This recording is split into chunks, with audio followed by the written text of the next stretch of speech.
Je viens pour te dire que tu es mon Dieu, un Dieu admirable. Tu es parfaitement digne, tu es tellement merveilleux. Je viens pour t'adorer. Oh yes, je viens me prosterner. Je viens pour te dire, tu es mon tu es mon Dieu, Dieu admirable. admirable. Parfaitement, parfaitement, parfaitement, tu es tellement merveilleux. Je viens pour t'adorer.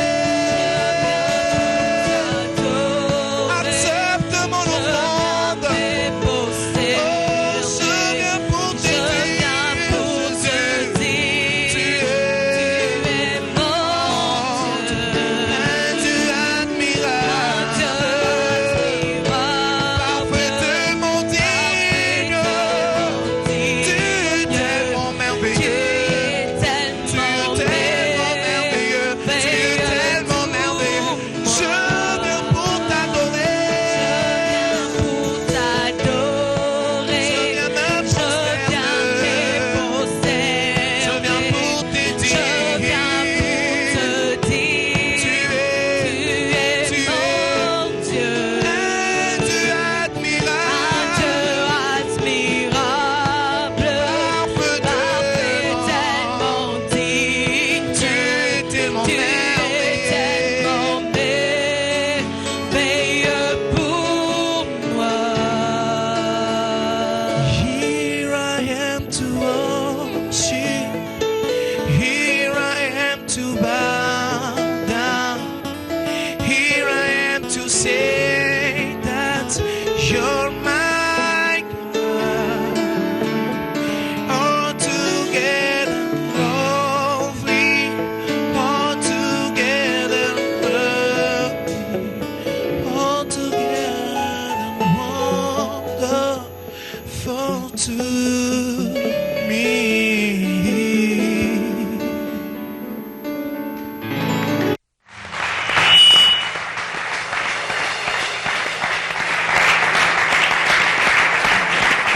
Bonjour mesdames, messieurs, shalom, vous nous suivez de partout, très content de savoir que vous êtes là, très content de savoir que vous attendez ce programme. Aujourd'hui, j'ai encore des choses très bonnes, hein? Une bonne parole de l'Éternel qui va sortir ce matin encore. Ouais. Et aussi, comme le dit toujours Maman Dorcas, si tu es attentif ce matin, tu vas recevoir quelque chose. Mais laisse-moi te dire déjà ce matin que tu dois être dans la joie parce que l'Éternel vient encore de renouveler sa bonté sur toi. Tu as bien fait de choisir ce programme. Bonjour et shalom, Maman Dorcas. Bonjour, shalom tonton, shalom également à vous, fidèles téléspectateurs de ce programme Ta Grandeur où nous venons encore une fois de plus élever notre Dieu, dire merci, lui être reconnaissant. Mais nous avons l'habitude de le dire ici sur ce beau cadre que les jours se suivent mais ne se ressemblent pas. Amen. Alors les autres fois, peut-être que vous étiez distrait, peut-être que vous étiez occupé à faire autre chose, mais ce matin, nous vous demandons, nous vous supplions de rester vraiment attentifs. Peut-être que c'est votre jour aujourd'hui. Nouveau numéro de Ta Grandeur, une nouvelle invitée, un nouveau thème, un nouveau message, et nous sommes sûrs et certains qu'il y aura des vies qui seront sauvées. Surtout que nous avons l'habitude de dire que c'est un culte d'ailleurs que nous rendons à Dieu à travers bien sûr ce Il manque programme. seulement les offrandes. Hein. Il manque seulement les offrandes. Et la chair. Il manque seulement la chair et les offrandes. Et les offrandes. Peut-être que d'ici là, on va les faire. Sinon, c'est tout un culte. Oui. Il y a le pasteur qui est là, il y a les chantres qui nous accompagnent, il y a d'autres invités qui sont Il y là. a les modérateurs qui sont là. Oui, nous sommes à la modération. Et voilà, c'est tout un culte. Voilà. Et ce matin, nous avons comme invité le pasteur Lucie. Quelqu'un m'a posé la question de savoir si même une femme, on doit toujours dire le pasteur ou la pastoresse ou non, c'est toujours le pasteur. Voilà. Donc, le pasteur. C'est comme le docteur. Voilà. Le pasteur Le professeur. Lucie Toumba, qui nous vient de la Belgique. D'ailleurs, je suis très content parce que non seulement qu'elle vient de la Belgique, mais quand elle est venue au pays, elle s'est invitée à notre petite prière de chaque lundi, Oui. ici même à Biwan, et c'est elle qui nous a exhortés, et c'était très très bien ce jour-là. C'était très bien, on a été édifiés surtout par une petite partie comme ça de son témoignage. Alors comme nous, on n'est pas égoïste, on a dit non. On va On l'invite aussi dans ta grandeur, comme ça vous aussi, vous aurez l'occasion d'écouter son témoignage. En tout cas, bonjour, shalom, pasteur Lucie. Bonjour. Merci d'avoir accepté notre invitation. Parce que pour notre prière, vous vous êtes invités. Mais pour cette émission, on vous a invités, nous. Merci Et on pour vous dit merci l'invitation. pour cela. Merci pour votre invitation. Et particulièrement aujourd'hui, ce matin, nous avons d'ailleurs deux chorales, deux groupes d'adoration. C'est une première hein, C'est dans ta une première, grandeur. voilà. Donc l'abondance ne nuit pas. Non. Ouais. Donc nous avons le groupe d'adoration de Méprec qui sont là, qui ont chanté d'ailleurs au début de l'émission. Merci d'être là. Et nous avons le groupe d'adoration Lord's Glory, de Lubumbashi. Eux, Ah, il vient de Lubumbashi? attends, toi tu crois que c'est seulement ici qu'on sait chanter? Donc, ils viennent de Lubumbashi, mais tu vas les entendre quand ils vont chanter. C'est sérieux. Ça va te rappeler d'ailleurs un groupe dont je tais le nom. Voilà, c'est mieux de taire le nom et Ouais. j'espère que au moins ce groupe de Lubumbashi va m'accepter au sein de leur groupe. Non, c'est pas maintenant que je te présente le groupe que ok. tu vas comment quand même. Mais merci d'être là. Que Dieu vous bénisse. Alors, pasteur Lucie, merci d'avoir accepté notre invitation. Donc, ce matin, vous êtes avec nous. On va parler d'un thème, mais nous n'en sommes pas encore là.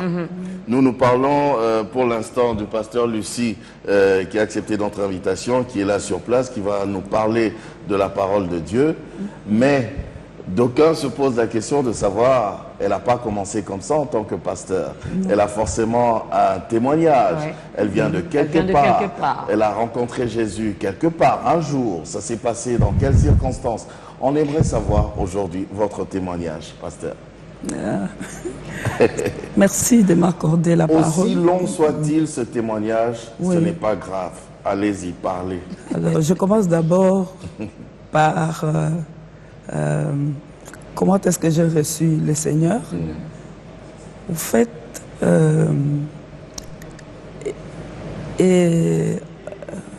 dans la famille, on fréquentait l'église Saint-Dominique à Limété. Et en grandissant, on n'allait plus à l'église. Et mon père, comme il était un fervent catholique, nous demandait chaque fois d'aller à l'église. Mais une fois, un de mes frères m'a invité pour aller à l'église. Il me dit, mais non, il y a un groupe à côté et j'aimerais bien t'inviter. Je suis allée ces jours-là. C'était le groupe charismatique à l'église Saint-Dominique. J'étais interpellée. J'étais touchée ces jours-là. Mais je ne sais pas si c'est ces jours-là où j'avais donné ma vie au Seigneur. J'étais impressionnée. Il y avait beaucoup de témoignages, des témoignages de guérison. Et puis, avec des amis, une fois, une amie m'a invité. À l'époque, c'était au pont Gabi. Là, il y avait une campagne d'évangélisation. Il y avait un serviteur de Dieu qui était venu, qui s'appelait Maïesh. Et ces jours-là, j'étais impressionnée de voir comment les paralytiques marchaient, les aveugles voyaient, c'était beaucoup de miracles.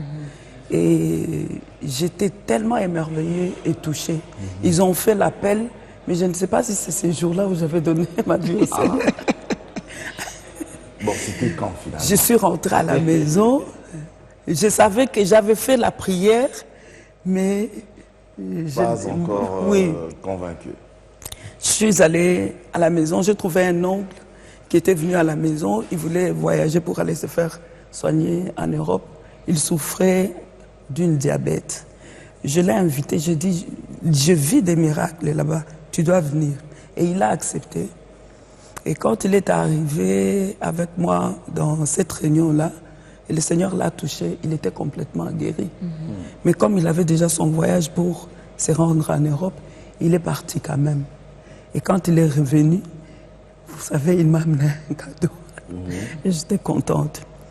Et ensuite, j'ai commencé à travailler dans une société ici en ville. Et j'ai rencontré... ma collègue, c'est quelqu'un qui était déjà chrétienne. Elle m'a invité à l'église de la Borne. Et c'est à la Borne, avec le pasteur Jacques Vernon, au début de la Borne, où je m'étais fait baptiser dans la piscine. Oui, c'est là que j'ai commencé ma vie chrétienne. Et ensuite, plusieurs années après, je me suis mariée. Et je suis allée en Europe. Mon mari, c'est quelqu'un qui avait longtemps vécu en Europe. Et il ne connaissait pas bien le Congo parce qu'il avait quitté très jeune, bon, entre parenthèses. Et nous avons commencé à servir le Seigneur en Europe. Oui. Et, oui. Et on a créé le Centre chrétien Lumière des Nations parce que c'est la vision qu'il avait dans le cœur. Quand je suis arrivée, et j'ai vu que c'est la même chose que j'avais aussi dans le cœur. Et on a commencé l'église, et c'était quelque chose de merveilleux. En tout cas, donc on a compris que vous avez évolué comme ça avec Jésus jusqu'à rencontrer votre mari. Mais il y a un témoignage que nous, comme l'a dit Maman Dorcas, nous on n'est pas égoïstes, il y a un témoignage vraiment qu'on veut partager à tout le monde, au monde entier. C'est le témoignage où effectivement vous étiez déclarée morte. Oui, je vais arriver. Et les ministères que nous faisions, la vision était fondée sur 4 piliers.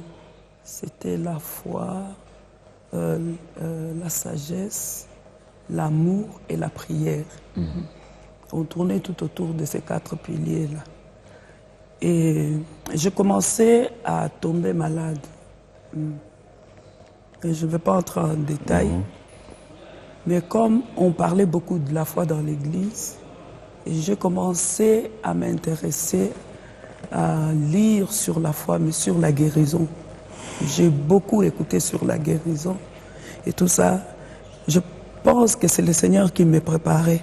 Parce qu'il y avait quelque chose de grave qui allait arriver dans l'avenir. Et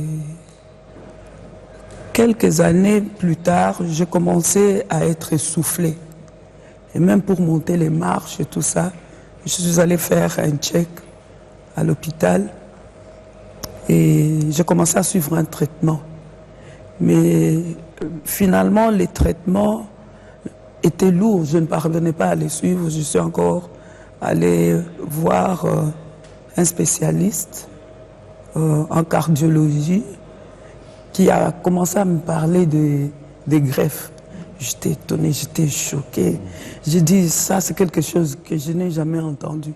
Il dit, vous allez enlever mon cœur et me donner le cœur de quelqu'un d'autre. J'ai dit, mais ça c'est criminel, ça. C'était choquant. Mais j'ai persévéré dans la foi. J'ai persévéré dans la foi. Et parfois, je restais toute la journée à écouter la parole de Dieu. Et une personne que je suivais souvent sur les chaînes de télévision, c'était Gloria Copeland, qui parle aussi beaucoup de la guérison. Et une fois, elle a prié, j'ai saisi. Et je suivais aussi quelqu'un d'autre. J'avais saisi dans mon cœur et je croyais, j'avais cette assurance que le Seigneur m'avait déjà guéri. Malgré que, bon, physiquement, apparemment, rien n'a changé. Vous ne le sentiez pas? Je ne le sentais pas, mais j'avais cette assurance au fond de mon cœur que le Seigneur m'avait touché et que j'étais déjà guéri. C'était sans doute, au fait. Mais physiquement, rien n'a changé. J'étais toujours malade et tout ça. Et j'ai commencé à m'affaiblir. Et mon mari est décédé entre-temps. On était dans le même hôpital que lui. Lui aussi est tombé malade brusquement, il est parti. Mais avant qu'il ne parte, parce qu'à un certain moment, il s'était bien senti, il a quitté l'hôpital, mais moi je suis resté à l'hôpital. Avant d'aller à l'hôpital, une fois, je suis passé voir les cardiologues. Il m'a regardé, il m'a dit, tu sais madame, aujourd'hui si tu rentres chez toi, tu passes la nuit, tu vas mourir la nuit. Je dis, Carrément. Oui, je lui ai dit, je ne mourrai pas. Et puis bon, je suis partie, je me suis entêtée, je ne voulais pas être hospitalisée. Et quand mon mari m'a vu, il a dit non. Le cardiologue a appelé, il a dit, amenez cette femme, sinon elle va mourir. On a appelé l'ambulance et on m'a amené à l'hôpital. Et dès que je suis arrivée à l'hôpital, on m'a directement amené dans les soins intensifs. Et dès que je suis arrivée là-bas, on m'a attaché avec des appareils. Et je suis restée 3 mois comme ça. Dans les 3 soins, mois avec oui. les appareils. Oui. Et ils ont commencé à me traiter parce que tout s'était détérioré, quoi, dans les sangs, tout. Donc, ils ne voyaient pas comment est-ce qu'ils allaient me sauver. Bon, c'est les appareils qui m'aidaient aussi à me maintenir dans la vie. Bon, ils ont fait des examens. Entre-temps, bon, j'étais dans les appareils. Mais quelque chose, je savais au fond de moi qu'il y avait une issue. Est-ce que pendant tout ce temps, pendant que vous étiez, vous viviez à l'aide, vous surviviez, on va le dire comme ça, J'étais à l'aide des consciente. appareils, vous étiez consciente. J'étais Est-ce que consciente. vous avez continué à prier et à garder la foi pendant ce temps-là? Mais bien sûr, c'est comme si c'était un bouée de sauvetage. C'est comme si j'étais noyée dans une mer, mais j'avais cette bouée-là que je ne pouvais pas lâcher. Et tout le monde était étonné, ils venaient, ils allumaient la télé. Madame, regarde un peu la télévision pour te distraire. Moi, je dis, mais je ne suis pas venue ici pour me distraire. Je dois sortir d'ici. Je voyais un chemin devant moi. Je dis, je dois arriver au bout. Où il y avait la lumière, je dois sortir et je dois quitter. Ils ont essayé de me distraire et tout ça, mais j'étais focalisée. J'avais toujours les CD sur la parole de Dieu, sur la guérison, la confession. J'avais toujours, je méditais 24 heures sur 24. Je suis restée connectée. J'avais ça dans mes oreilles et tout ça. C'était la vie ou la mort.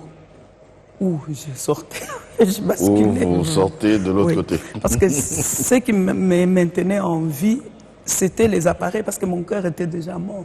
Ok. Ouais. Et puis j'ai continué, et il me proposait de m'opérer pour la greffe. Mais on a regardé sur la liste des greffés. Il y a certaines personnes qui attendaient depuis 3 ans. 2 ans, la liste était longue. Je disais au Seigneur, je dois sortir parce que je ne peux pas rester ici éternellement. Et vous savez, les soins intensifs là-bas, c'est toujours à côté de la morgue. Tu meurs, Ah oui. on te Direct. pose là-bas, oui. Et si tu survis, on te fait monter, quoi. Donc, je suis restée comme ça. J'ai gardé la foi. Parce que j'étais continuellement, je ne savais pas lire. Mais au moins, j'avais le CD qui tournait 24 heures sur 24. Et j'avais mes iPods et tout ça que j'avais dans les oreilles. Et mon mari venait, malgré son état de santé qui n'était pas bon. Et puis, bon. On a continué, on a persévéré dans la prière. Le médecin me disait, on doit t'opérer. Mais tu dois nous donner ton accord. Moi, je ne voulais pas. Je disais à mon mari que non, le Seigneur va me guérir parce qu'il m'a fait la promesse. Il m'a montré même qu'il me donnait un nouveau cœur. Ça, j'ai reçu.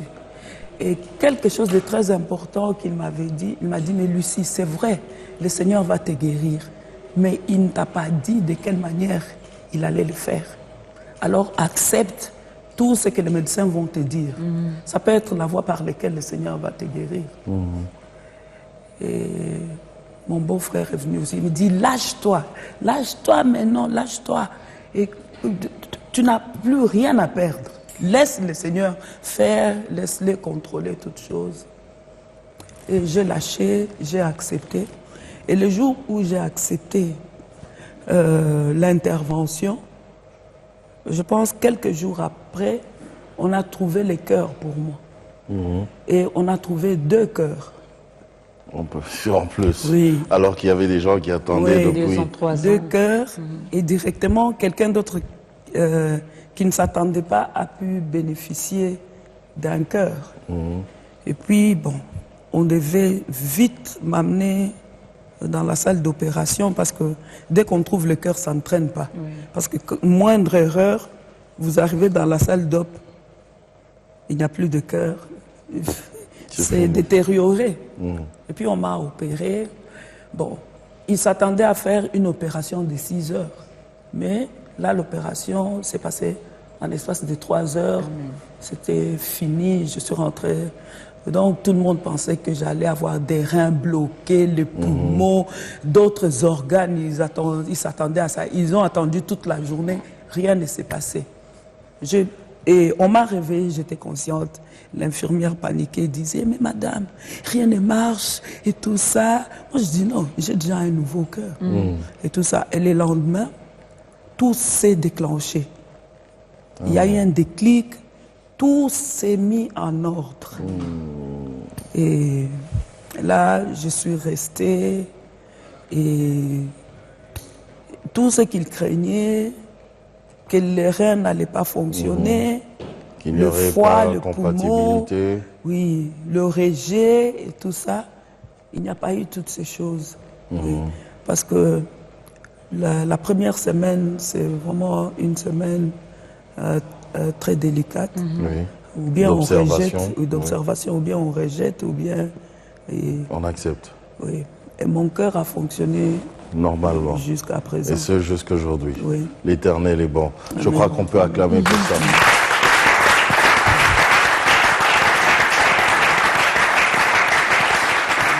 On avait dit qu'aujourd'hui, ce matin, on avait 2 groupes. Hein. Toi, tes commentaires, tu les gardes encore? Je les garde. Au fait, tes questions, tu les gardes aussi? Je garde mes questions, mais tout ce que je peux dire, si ces dieux-là peut même vous trouver un nouveau cœur. Alors toi qui nous suis en ce moment, je ne sais pas quelle est cette maladie qui te dérange, quelle est cette maladie qui t'empêche de dormir, quelle est cette maladie qui t'empêche même d'accepter Jésus-Christ dans ta vie comme Seigneur et Sauveur. Vous avez écouté les témoignages du pasteur Lucie. Je dis carrément, il est grand, c'est Dieu. Il est grand et il peut tout faire. En son temps. En tout cas. Alors, Lord's Glory.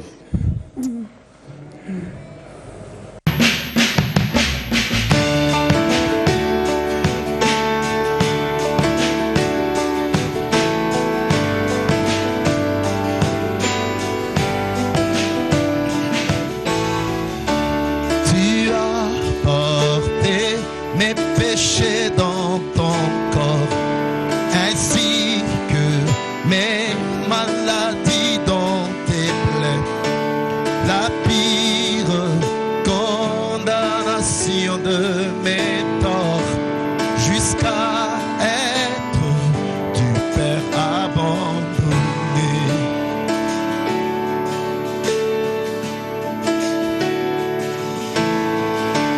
Tu as porté ma vie dans tes prières,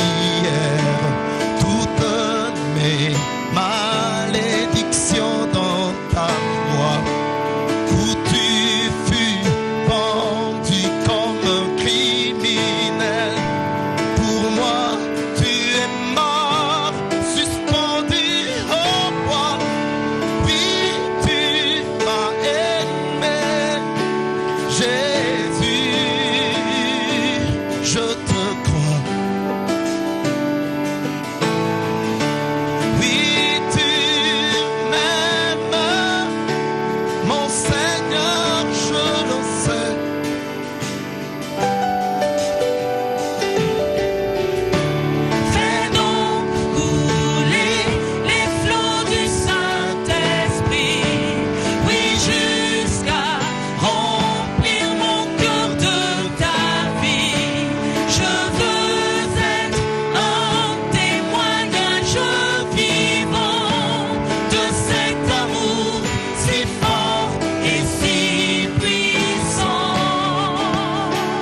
règne vienne.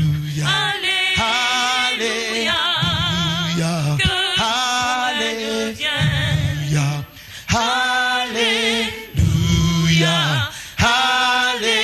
Alléluia. Alléluia. Alléluia.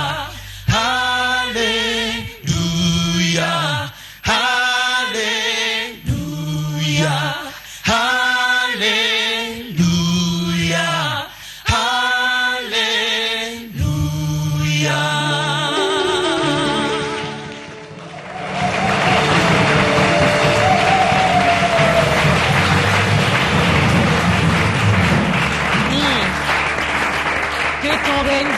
Que ton règne vienne, Jésus, afin que nous puissions vivre ta volonté, que ton règne vienne. Nous avons vraiment, vraiment besoin de ce règne. Tu n'as pas retrouvé ma voix dans Un peu, comme les ça. voix basses là. Comme ça, un Hein?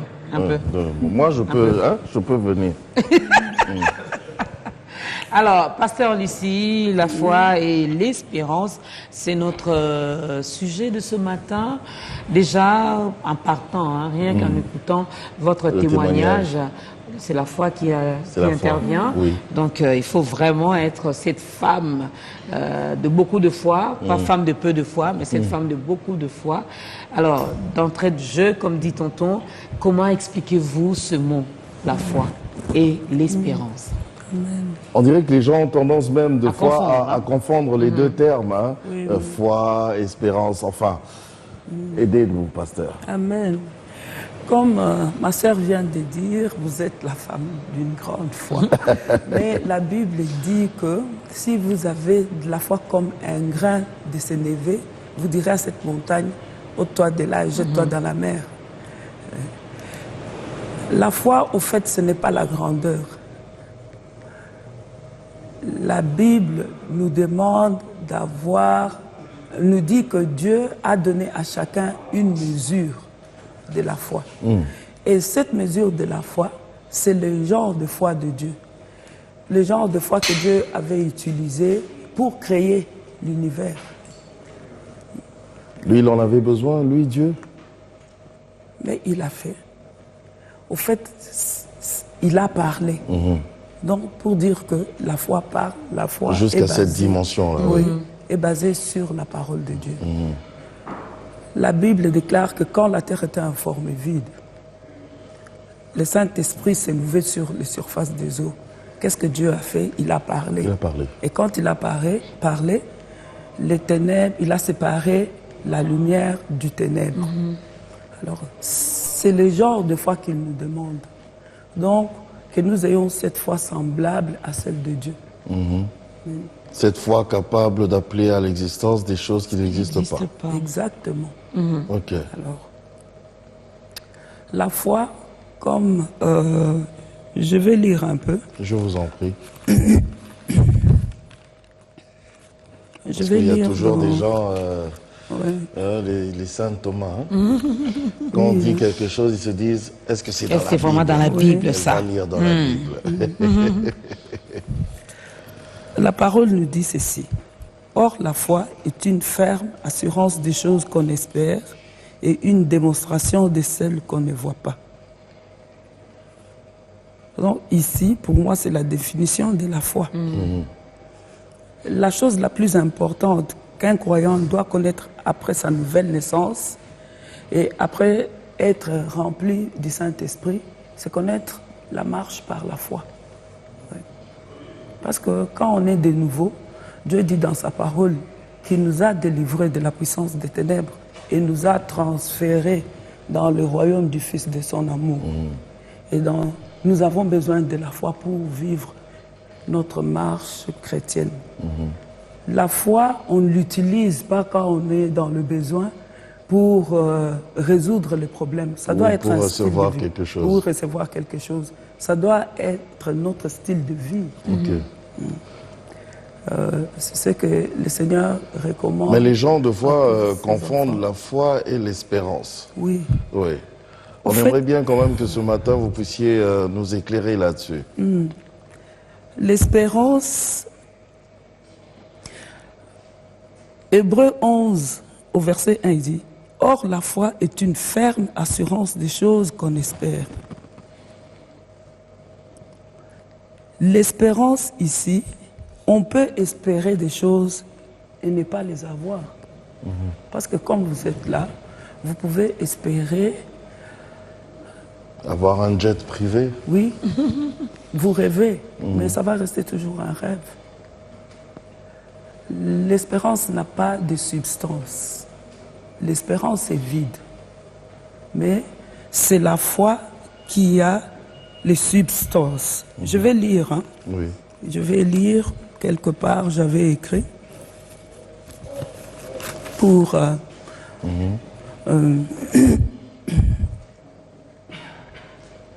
si la Bible nous dit, par exemple, que la foi est une substance, c'est que l'espérance n'a rien, n'a pas de substance. Donc, la substance ici, ça peut être matériel et immatériel. C'est quelque chose que j'ai partagé ce matin avec mon frère. Donc, l'espérance, c'est quelque chose qu'on ne peut pas toucher par nos 5 sens. Mais quand nous mélangeons l'espérance avec la foi, nous lui donnons des substances. Parce que la foi non plus, on ne peut pas toucher. Non. La foi, on ne peut pas toucher la foi. C'est vrai qu'elle est invisible. Mais notre foi, nous les basons sur la parole de Dieu, sur les promesses de Dieu. Amen. La parole de Dieu, elle est créative. Vous avez vu au départ, Dieu avait utilisé la parole. Quand il a parlé, les choses se sont réalisées, matérialisées. Donc par la foi, nous pouvons aussi créer comme Dieu a créé. Par la foi, par notre foi, nous donnons la force. La foi est puissante, elle est forte et elle crée. Elle crée. Mais l'espérance, tu ne peux pas les toucher. Hein? Nous pouvons utiliser, nous pouvons matérialiser au fait cette substance par la foi en les mélangeant. On mélange la foi et l'espérance. Si nous mettons ces deux choses ensemble, nous allons voir que les choses pour lesquelles nous espérons, nous allons les vivre. Donc j'espère avoir une belle voiture. Donc ça va toujours dépendre. Il faut d'abord que j'ai la foi et cela pourra maintenant se matérialiser. Tu peux espérer, tout le monde peut espérer, mais à un certain moment, si tu veux vraiment avoir cette voiture, il faut faire quelque chose, il faut agir. Parce que tu peux désirer, dire cette année par exemple, je vais aller inscrire mon enfant à l'école américaine. Ça peut rester une espérance et tu ne pars pas. Bon, mais si tu changes la façon de faire, tu dis non, je voudrais vraiment. Et tu passes sur place pour savoir un peu les modalités, savoir ce que tu peux faire. Là, la foi nous pousse à l'action. Donc la foi, dans la foi, il faut de l'action. Oui, il faut agir. Il faut agir. Poser des actes. Par exemple, moi j'étais malade. Je pouvais aussi espérer qu'un jour le Seigneur va me guérir. Mais qu'est-ce que j'ai fait? Je suis resté dans la parole de Dieu, à méditer, à comprendre. Et quand j'ai compris, j'ai saisi dans mon cœur que j'étais réellement guéri. J'ai compris que la parole de Dieu était devenue une vérité pour moi. J'ai commencé à agir. Agir comment? Je suis resté dans les actions de grâce, à remercier le Seigneur parce qu'il m'avait guéri.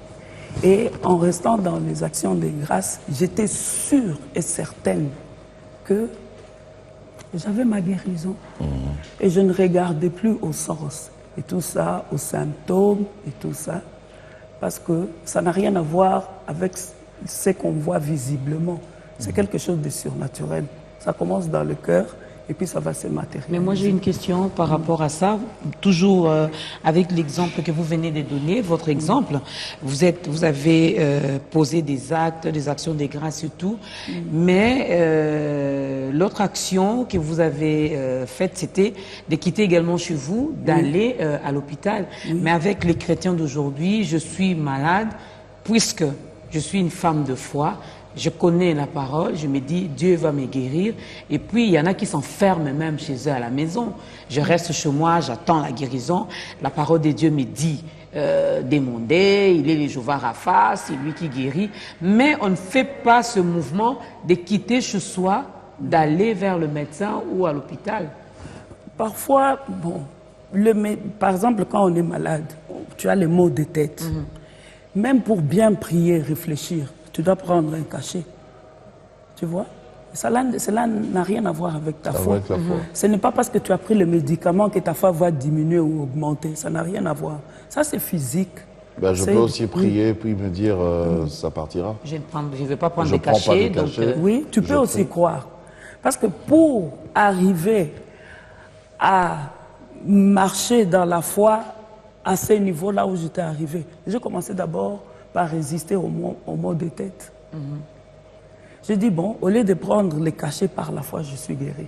Mais cela ne veut pas dire que le mot de tête s'est terminé tout d'un coup quand je disais, écoute Seigneur, tu m'as déjà guéri, je chasse ces maux de tête, je crois que tu m'as déjà guéri. Non, j'ai prié, je persévérais, mais je croyais, je m'appuyais sur la parole de Dieu.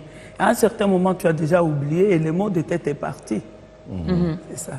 Tu vois?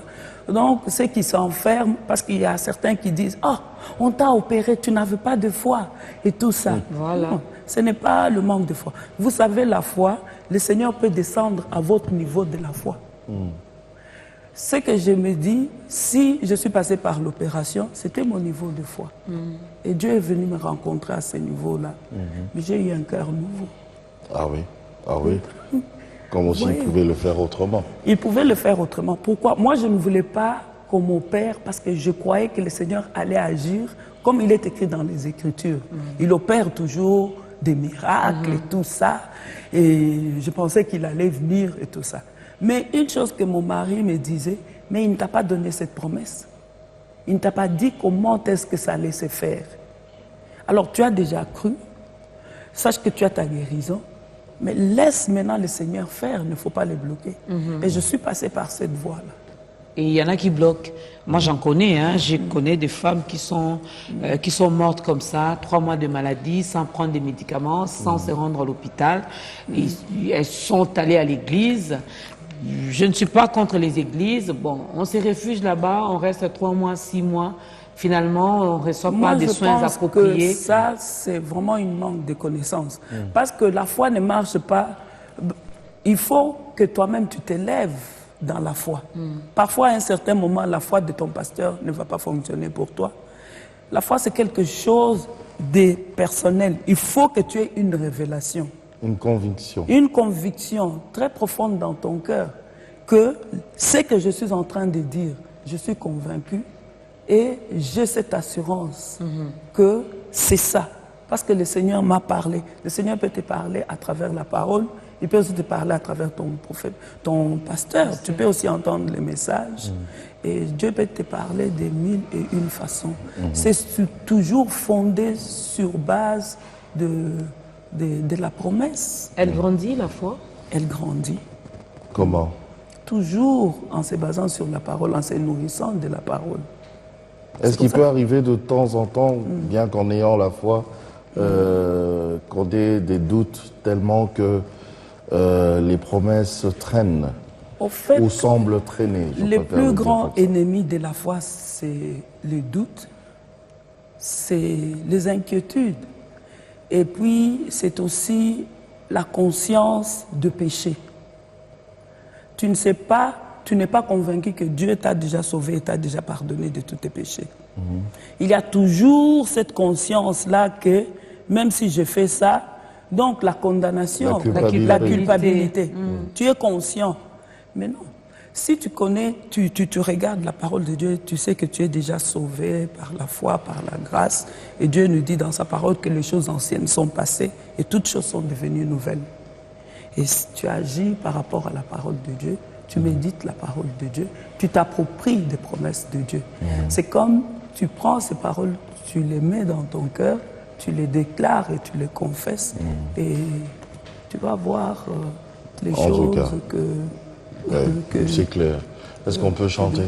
J'avais une petite question de... Oui, ben vas-y. Je sais, juste une question de curiosité par rapport à nos sœurs, à nos mamans qui fréquentent, qui passent tout le temps à l'église. Femme mariée, elle doit s'occuper de son époux, de ses enfants, de son foyer, de sa petite famille. Mais voilà qu'elle est tellement une grande femme de foi qu'elle passe tout le temps à l'église. Elle dit, bon, Dieu va restaurer mon mariage, Dieu va faire les choses, Dieu va faire les choses. Et finalement, ce qui arrive, c'est quoi? L'homme est tout le temps parti, l'homme se fâche, les enfants sont abandonnés à leur propre sort. Ça aussi, ça fait partie toujours de la foi. Dieu peut restaurer également ces genres de mariage. Je ne crois pas, parce que le Dieu que nous prions, c'est un Dieu d'ordre. Ça devient un désordre. Quand on déborde, je pense que ça devient... Moi, je suis pasteur de l'église, on a un programme. Je ne vois pas pourquoi on va déborder. Parce que quand, par exemple, on vous dit que le service commence à 18h, on sait que le service finit à 20h30. Tout le monde rentre chez soi. Et on fait de façon que les gens rentrent vite chez eux à la maison. On a des couples, des femmes mariées qui travaillent, mais on doit quand même respecter les temps. Dieu est le maître des temps et des circonstances. Il nous a aussi demandé de savoir bien gérer notre temps. Et puis, quand nous regardons, Dieu, c'est lui la tête, qui est la tête. Mais après Dieu, ce n'est pas l'église, c'est la famille. Et après la famille, il y a l'église. Hein? Tu vois? Il faut d'abord, la Bible dit, tu peux être une grande femme de foi, mais il dit que tu dois d'abord mettre de l'ordre dans ton foyer. Et une personne qui est désordonnée à la maison ne peut pas prétendre qu'il a une grande foi. Parce que la foi, tout ce que nous vivons, nous devons d'abord le vivre dans nos familles. Être un témoignage dans la famille avant d'aller à l'extérieur. Tu ne peux pas être désordonné à la famille, tu ne sais pas bâtir ta famille d'abord, et tu viens prétendre que tu vas bâtir ta maison, et la maison de Dieu. C'est faux. Mais lui, il a dit, hein, si lui n'est bâti, c'est lui qui les fait en vain. Alors, je préfère rester à l'église et puis laisser Dieu bâtir mon foyer. Non, il faut laisser ça, c'est pas Dieu, comme ça. Nous sommes bâtisseurs avec Dieu. Oui. En tout cas. Pas lui-même, tu ne peux pas laisser ta famille dire que Dieu, toi, bâtis ma famille et moi, je veux faire les... Non, la Bible déclare, quand nous regardons, Jésus a dit, moi et ma maison, nous servirons l'Éternel. Alors, ça commence à la maison.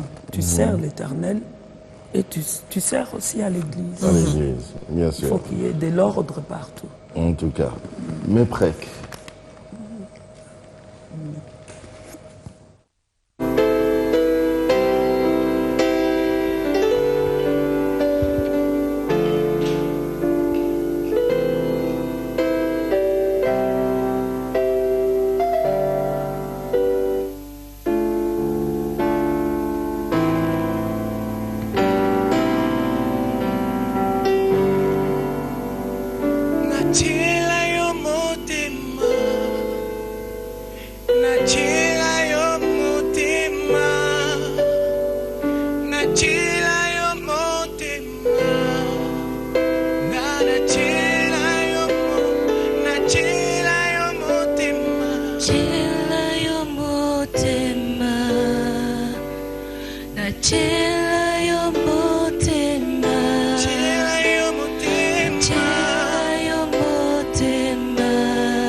Chela yo motema. Joba lobaki. Chela yo motema. Abakuka loba. Chela yo motema. Simeon aloba. Chela yo motema. Raipena lobi. Chela yo motema. Chela yo motema. Chela yo motema. Chela yo motema. Chela yo motema. Chela yo motema. Chela yo motema. Chela yo motema. Chela yo motema. Chela yo motema. Chela yo. Chela yo motema. Malade la Chela yo motema. Ta souffrance gagne. Chela yo motema. Tana zangi mbongo. Chela yo motema. Tana zangi bana. Chela yo motema. Otolanga nyonso ya Chela yo motema. Asina chela yo motema. Chela yo motema. Tana zangi mituka. Chela yo motema. Apimelanga visa. Chela yo motema. Na balite. Chela yo motema. Chela yo. Chela yo motema. Ya pasolelanga lula. Pasolelanga lula. Pasolelanga lula. Pasolelanga lula. Pasolelanga lula. Naina mona debika mwaye. Pasolelanga lula. Pasolelanga, pasolelanga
Alors, pasteur, on a tellement des choses à se dire autour de la foi. D'ailleurs, on ne pourra jamais tout épuiser aujourd'hui. Et en même temps, un sujet très vaste. En même temps, nous, ici à la télévision, on est aussi limité par le temps. Mais on aimerait bien, en ce moment, avant même de faire le résumé de tout ce qu'on s'est dit, on aimerait bien que vous puissiez aider ce téléspectateur qui nous a suivis depuis le début, qui n'a peut-être jamais eu la grâce de recevoir Jésus-Christ comme son Seigneur et Sauveur personnel. Il est peut-être quelque part, je ne sais pas, au Gabon, à Yaoundé, à Tombouctou, mais il aimerait bien recevoir Jésus. C'est peut-être son jour aujourd'hui. Si vous pouvez faire cet appel ce matin, tout de suite. Et votre caméra est là. Je vais lire dans un verset.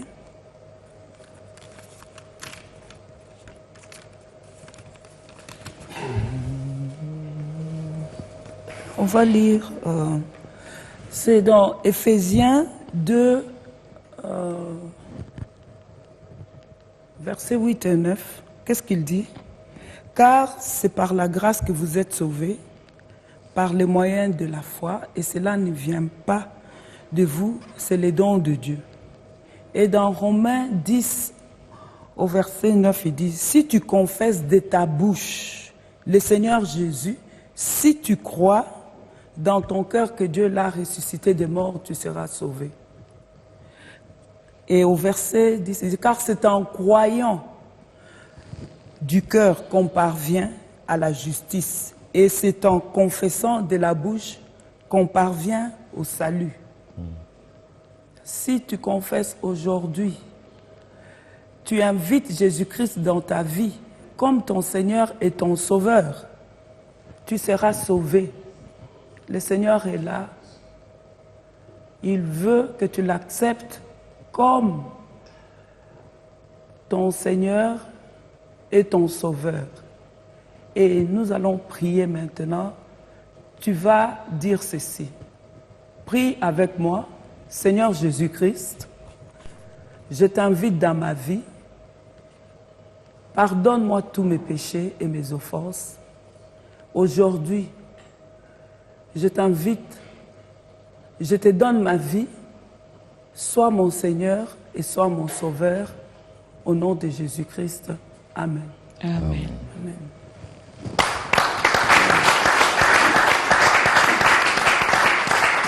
Comme on dit toujours, bienvenue dans cette grande famille des enfants de Dieu. Oui. Vous avez fait le bon choix. Vous avez fait le très bon choix. Tu sais, on a reçu une question la dernière fois. Quelqu'un nous a écrit pour nous demander, vous faites toujours cet appel, vous lancez toujours cet appel.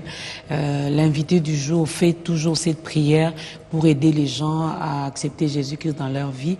Mais puis après, il n'y a pas de suivi parce que ces gens-là sont à la maison. Bon, ils ont fait la prière, ils n'ont pas une église d'attache. Quelle est la suite pour ces gens-là? Alors, si vous n'avez pas une église d'attache, si vous avez besoin d'un suivi, que quelqu'un, des conseils, si on peut vous orienter, il y a le numéro qui est affiché là.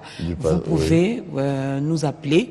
Vous pouvez donc appeler BIOAD et puis nous, on va vous orienter par rapport à votre commune, par rapport à votre quartier. Hein, s'il y a une église que nous connaissons, on peut toutefois vous orienter. Et s'ils sont à l'extérieur du pays? Pareil, on a reçu également beaucoup de pasteurs ici qui sont venus de la France. Là, nous sommes avec le pasteur Lucie qui est de la Belgique. Alors, si vous avez fait cette prière avec le pasteur et que vous vivez en Belgique, vous n'avez pas une église d'attache, contactez-nous. On va vous orienter vers le pasteur. Si vous êtes à Bruxelles. Si vous êtes à Bruxelles, voilà. Sans problème. Si vous êtes au Gabon aussi, hein, nous connaissons des pasteurs qui sont au Gabon. À Libreville. Voilà. Alors, pasteur, juste pour clôturer aujourd'hui, qu'est-ce qu'on peut retenir ce matin de tout ce que vous avez dit autour de la foi? Quelque chose qu'on doit garder vraiment ce matin. Je vais dire que En chaque résumé. chrétien doit désirer à vivre par la foi.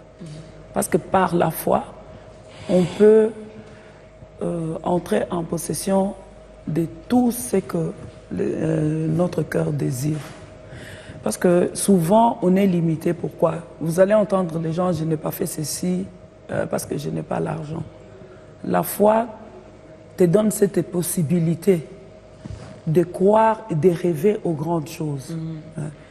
Que ton rêve ne reste pas un rêve, que tu ne demeures pas continuellement dans l'espérance. À un certain moment, il faut aussi désirer de voir ces choses s'accomplir dans ta vie. Tu espères toujours d'avoir une maison, mais par la foi, le Seigneur peut te donner une maison. Parce que dans la Bible, il dit qu'il a déjà pourvu à tout ce qui contribue à la vie et à la piété. Il dit dans sa parole que tout est à nous et tout nous appartient. Alors ce n'est que par la foi qu'on peut appeler à l'existence toutes ces choses et le Seigneur va t'orienter et tu vas commencer à agir dans la foi, faire le pas de la foi pour acquérir les choses que le Seigneur a déjà pourvues pour nous à la croix de Golgotha. Amen. Il a déjà payé les prix pour nous. Tu n'es pas une victime. Tu es un enfant de Dieu, la grâce de Dieu est sur toi. Le Seigneur Jésus-Christ, quand il est venu nous introduire les royaumes de Dieu. Les royaumes de Dieu, la Bible dit que c'est un royaume qui est supérieur à ce monde où nous vivons. Et tout ce que nous désirons dans le Seigneur se trouve dans le royaume. Que ce soit les ministères, que ce soit les appels, que ce soit les dons. Le Seigneur a déjà pourvu à toutes ces choses. Tu ne peux que demander. Il dit tout ce que vous demanderez en prière, vous le recevrez. Amen. Amen. Croyez que vous avez reçu. En tout cas. Croyez.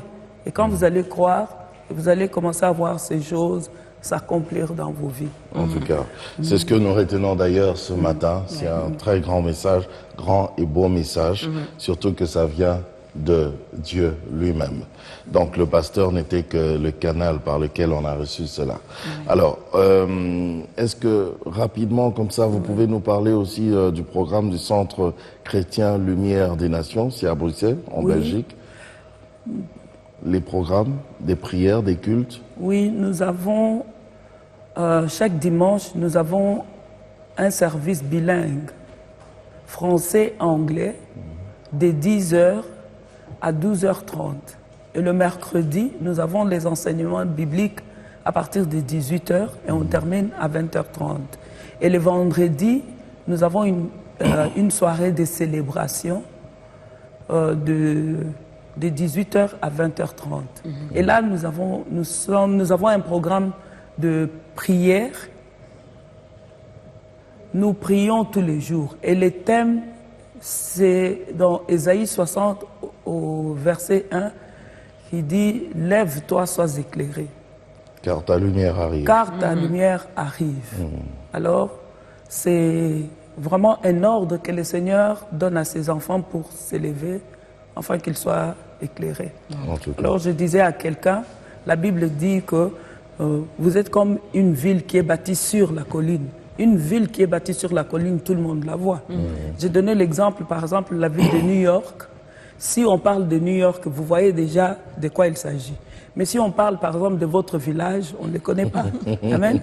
Mais le Seigneur veut qu'on s'élève, qu'on soit éclairé, parce qu'il nous appelle que nous sommes la lumière du monde et nous devons briller partout où nous allons. C'est nous qui devons apporter cette lumière au monde, impacter le monde. Merci. Avec cette lumière. Merci, pasteur. Peut-être un petit mot aussi à Lord's Glory. Quelqu'un pourra parler pour vous? Qui peut parler? Oui, juste nous parler comme ça de Lord's Glory et un autre jour, on pourra organiser une émission uniquement avec vous. Juste un mot concernant le groupe.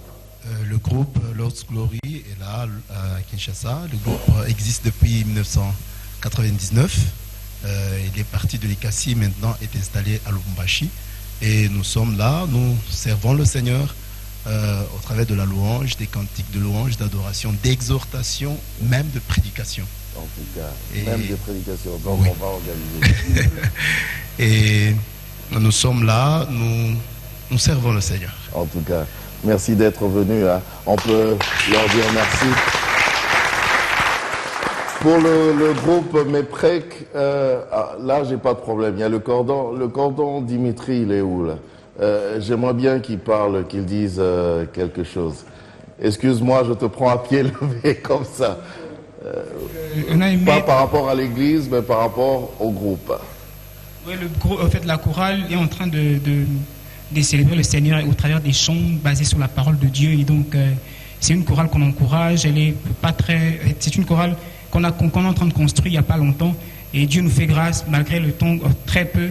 En fait, malgré que la chorale n'existe pas à beaucoup de temps, mais on est en train de travailler, de bosser dur pour donner le meilleur de nous-mêmes. Et donc, on s'appuie sur la parole de Dieu afin d'édifier au travers de nos chants, au travers de tout ce que Dieu peut nous inspirer, dans le but justement d'édifier, de construire le peuple de Dieu. Donc, c'est un peu ça. Merci, Cordon. Okay. Tu parles trop bien. Voilà, donc c'est vraiment la fin. John, on a compris qu'on n'avait plus assez de temps. Merci, pasteur Lissi. Merci aux deux groupes qui nous ont accompagnés aujourd'hui. Merci également. Vous êtes pasteur? Non. Des frères. Ah, c'est la famille. Voilà. Merci à la famille Lucie. Qui a soutenu. Qui a soutenu le pasteur Lucie. Merci, tonton.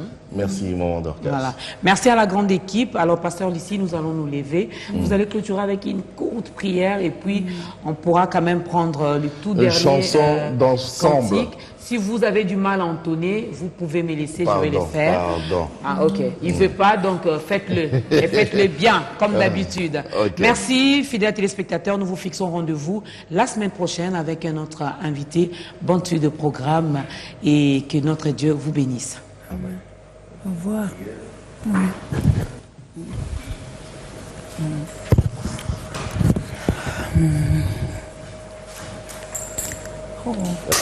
On va chanter peut-être. Oui. Merci, merci Jésus. Merci, merci Jésus. Merci, merci Jésus de tout cœur. Merci, merci Jésus. Merci, merci Jésus. Merci, merci Jésus de tout cœur. Seigneur, nous te disons merci de tout notre cœur pour tout ce que tu fais. Parce que tout ce que tu fais est parfait en son temps. Merci pour ces temps merveilleux que tu nous as accordés. Merci pour ta grâce. Laisse que ta grâce aborde et surabonde encore à B1. Laisse que B1 puisse prospérer et aller de l'avant. Seigneur, merci pour tous ceux qui travaillent ici, qui contribuent, Dieu de toute gloire, à propager, Seigneur, mon Dieu, mon roi, le message de la bonne nouvelle à travers le monde. Soutiens B1, Seigneur, que ton nom soit glorifié, au nom de Jésus-Christ. Amen. Amen. La chanson. Hey Yahweh, kumama. Hey Yahweh, kumama na yo. Hey Yahweh, kumama.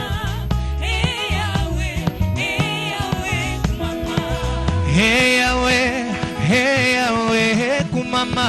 Hey Yahweh, kumama na yo. Hey Yahweh, kumama. Hey Yahweh, kumama. Hey Yahweh, nous te chantons aujourd'hui. Hey Yahweh, reçois la gloire éternellement. Hey Yahweh, kumama. Hey Yahweh, Kumama, hey Yahweh, hey Yahweh, hey Yahweh, hey Yahweh, toyembeli yo, osusu azalite, hey Yahweh, hey Yahweh, Zambe na Japo, Zambe na Dorcas,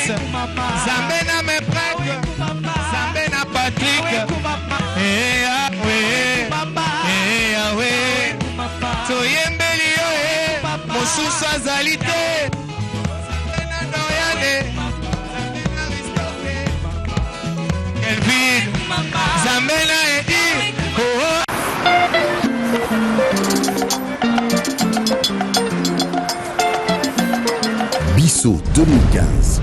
Biloko na biso.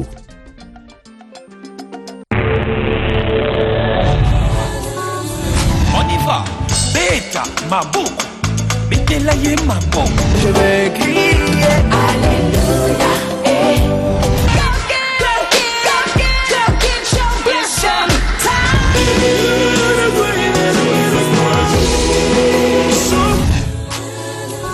Héros l'homme marche dans le conseil de méchants qui ne s'arrête pas en...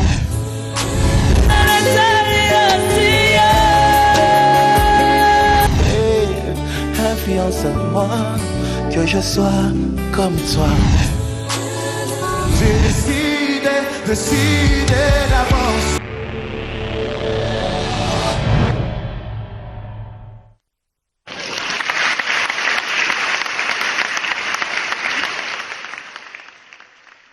Le Congo, c'est mon pays. C'est notre héritage. Que vous, les adultes, nos parents, allez nous léguer. Ne nous léguez pas un pays à moitié mort. S'il vous plaît, conservez bien notre patrimoine, car nous sommes l'avenir du Congo. Le Congo de demain est entre nos mains. Biloko na biso, bobatela yango. Le Congo, c'est nous. Le Congo, c'est lui. Le Congo, c'est toi. Le Congo, c'est moi. Eza biso.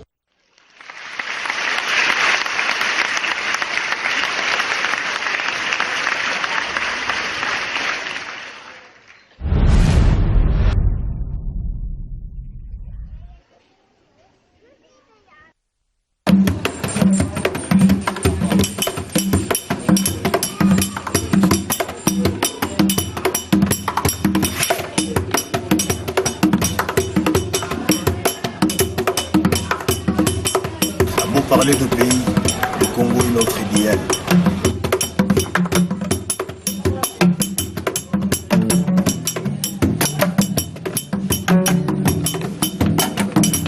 Où a coulé un ambition vraiment?